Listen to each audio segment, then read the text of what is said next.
रोशनी, अब तेरी शादी की उम्र हो चुकी है। सब तेरे लिए लड़का देख रहे हैं और तू है कि 8-9 बजे बिस्तर से उठ रही है। मम्मी, क्या आप भी सुबह सुबह ज्ञान दे रही हो? सोने तो दो कम से कम। क्या करें, अब तेरी हरकतें ही ऐसी हैं। चल अब बिस्तर छोड़ और मेरे साथ खाना बनाना सीख। ना, मैं नहीं बना रही खाना वाना। आप प्लीज जाइए ना यहाँ से। रोशनी की बातों से निराश होकर निशा वहाँ से चली जाती है। निशा, तुम रोशनी को घर का कामकाज क्यों नहीं सिखाती? अगर यही हाल रहा फिर तो 2 दिन में उसके ससुराल वाले उसे यहाँ छोड़कर चल देंगे। मैं तो बहुत कोशिश करती हूँ उसे घर की जिम्मेदारियां सिखाने की, लेकिन वो मेरी सुने तब ना। आप तो जानते ही हैं ना कि वो कितनी जिद्दी है। हमें निशा के लिए एक ऐसा लड़का ढूंढना होगा जिसका भरा पूरा परिवार हो। सास ससुर से लेकर जेठ जेठानी देवर ननद सब हो। यहाँ ना सही, लेकिन शादी के बाद उसे वहाँ अपनी जिम्मेदारियों का एहसास जरूर होगा। कुछ दिनों के बाद रोशनी का परिवार उसके लिए लड़का देखना शुरू कर देता है और एक दिन चिराग नाम का लड़का रोशनी को देखने अपने परिवार के साथ उसके घर पहुंच जाता है। देखिए भाई साहब, मैं पहले ही आपको बता देती हूँ, हमारा परिवार बहुत बड़ा है, इसलिए अगर आपकी लड़की हमारे घर की जिम्मेदारियाँ बिना ना नुकुर के उठा सकती है, तभी हम ये रिश्ता पक्का करेंगे। अरे ये भी कोई बोलने वाली बात है बहन जी। हमारी रोशनी आपके पूरे परिवार को बैठे बैठे खिला सकती है। इतनी जिम्मेदार है मेरी बेटी। अगर ऐसी बात है फिर तो हमें इस रिश्ते से कोई आपत्ति नहीं है। तो फिर चट मंगनी पट ब्याह के बारे में क्या ख्याल है? हाँ हाँ बिल्कुल, शादी में देर किस बात की। 3 हफ्ते बाद ही शादी का शुभ योग है। अगर आपको कोई दिक्कत ना हो तो हम इनकी शादी भी 3 हफ्ते बाद ही करा देते हैं। अरे हमें इसमें कोई परेशानी नहीं है। इस तरह दोनों परिवारों में शादी की तैयारियां शुरू हो जाती है और कुछ ही दिनों बाद रोशनी की शादी चिराग से करा दी जाती है। शादी के बाद, बहू, इनसे मिलो। ये है तुम्हारी दादी सास, ये बड़ी सास और बड़े ससुर, ये तुम्हारे जेठ, ये जेठानी, ये दोनों तुम्हारे देवर और ये इस परिवार की सबसे छोटी बेटी सिमरन, यानी कि तुम्हारी ननद है। परिवार में इतने सारे लोगों को देखकर रोशनी का सर चकरा जाता है। वो अपना सर पकड़ लेती है और मन ही मन सोचने लगती है, हे भगवान, ये किस जन्म का बदला लिया है आपने मुझसे? मैंने क्या बिगाड़ा था आपका जो आपने मुझे ऐसा परिवार दिया? बेटा, किस सोच में पड़ गई तुम? और कितने लोग हैं आपके परिवार में? बस हम इतने ही लोग हैं बेटा, ज्यादा लंबा परिवार नहीं है हमारा। अब इससे लंबा और कितना बड़ा परिवार होगा आपका? ये ससुराल कम चिड़ियाघर ज्यादा लग रहा है। कुछ कहा क्या तुमने बेटा? नहीं मम्मी जी, वो मैं बहुत थक गई हूँ, तो क्या अब मैं सोने जा सकती हूँ? हाँ हाँ, क्यों नहीं बहू। चिराग, बहू को अंदर कमरे में लेकर जा। जी माँ। चिराग रोशनी को अंदर कमरे में लेकर जाता है। चिराग, मुझे यहाँ नहीं रहना, मुझे अलग रहना है। ये तुम क्या बोल रही हो रोशनी? अभी तो आई हो तुम और अभी अलग होने की बात कर रही हो। परिवार वालों को पता चलेगा तो कितने दुखी होंगे वो लोग। मुझे नहीं मतलब किसी से, और इसे तुम परिवार कहते हो? ये परिवार कम कोई गली मोहल्ला ज्यादा लग रहा है। रोशनी, अभी तुम नई हो इस परिवार में, इसलिए शायद तुम्हें ऐसा लग रहा है। कुछ दिन में आदत हो जाएगी तुम्हें। चिराग की बात सुनकर रोशनी अपना सर पकड़ लेती है। आपको समझाना तो दीवार में सर पटकना है। मैं सो रही हूँ, लाइट ऑफ मत करना, मुझे अंधेरे में नींद नहीं आती। इतना बोलकर रोशनी बिस्तर पर लेट जाती है। रोशनी को देखकर चिराग का मुंह खुला का खुला रह जाता है। वो भी पैर पटकते हुए बिस्तर के दूसरे कोने में अपना मुंह मोड़कर सो जाता है। अगले दिन, देवरानी जी, आप उठ भी जाइए, सुबह के 6 बज चुके हैं। सोने दो ना मम्मी, क्यों परेशान कर रही हो? देवरानी जी, मैं आपकी मम्मी नहीं जेठानी हूँ। सुबह सुबह क्या मजाक है मम्मी? इतना कहकर रोशनी अपनी आंखें मसलते हुए उठती है और अपनी जेठानी को देखकर चौंक जाती है। दीदी, आप यहाँ? पिछले 1 घंटे से तुम्हें उठा रही हूँ, लेकिन तुम हो कि अब उठ रही हो? लेकिन अभी तो सिर्फ 6 बज रहे हैं, आपने मुझे उठाया क्यों? वो इसलिए क्योंकि आज तुम्हारे इस घर में पहली रसोई है, तो खाना आज तुम्हें ही बनाना होगा ना।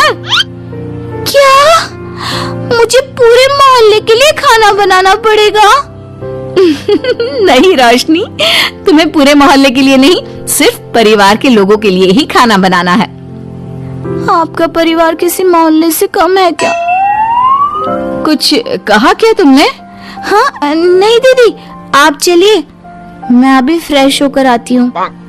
आरती वहाँ से चली जाती है, जिसकी थोड़ी देर बाद रोशनी भी रसोई में जाकर मजबूरी में सबके लिए खाना बनाने लगती है। पूरे 2 घंटे मेहनत करने के बाद उसका खाना बनकर तैयार होता है। वाह बहू, खाना तो बड़ा स्वाद बना है।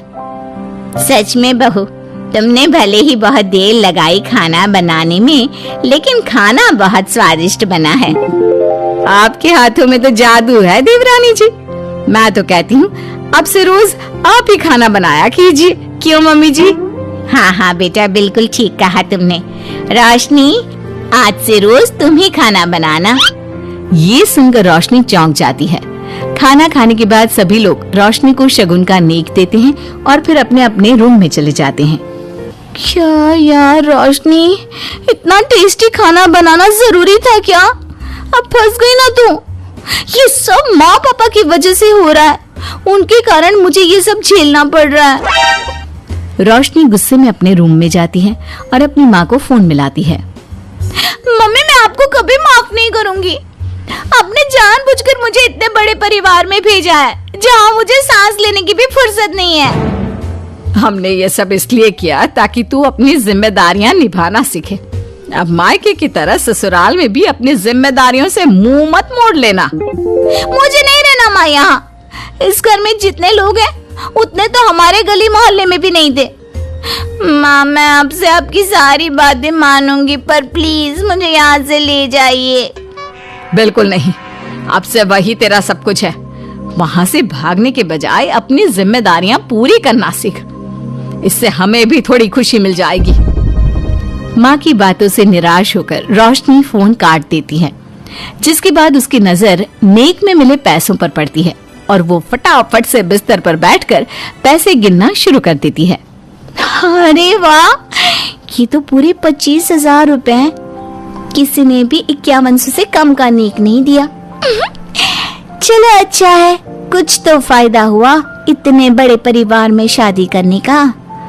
अब इन सब पैसों से मैं अकेले शॉपिंग करूंगी, बहुत मजा आएगा। शॉपिंग के बारे में सोच सोच कर ही रोशनी अपने बिस्तर पर कूदने लगती है।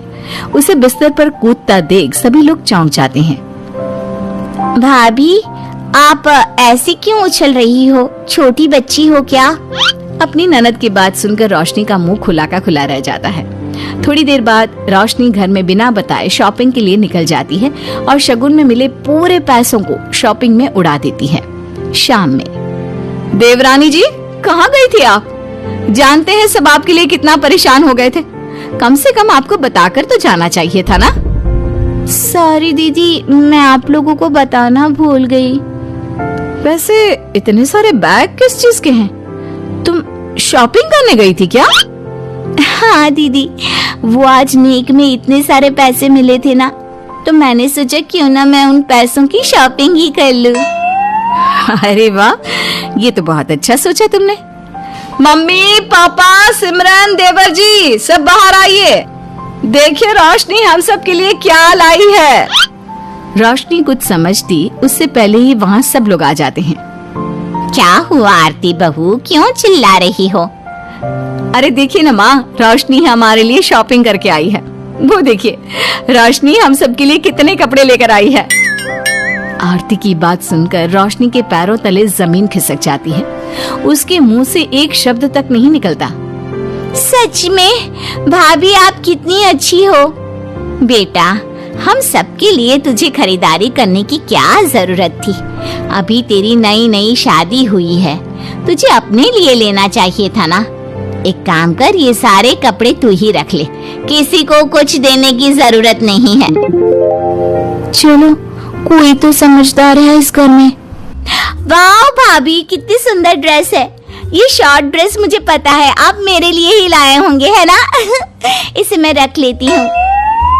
माँ, रोशनी इतने प्यार से सबके लिए कपड़े लेकर आई है, हमें मना नहीं करना चाहिए।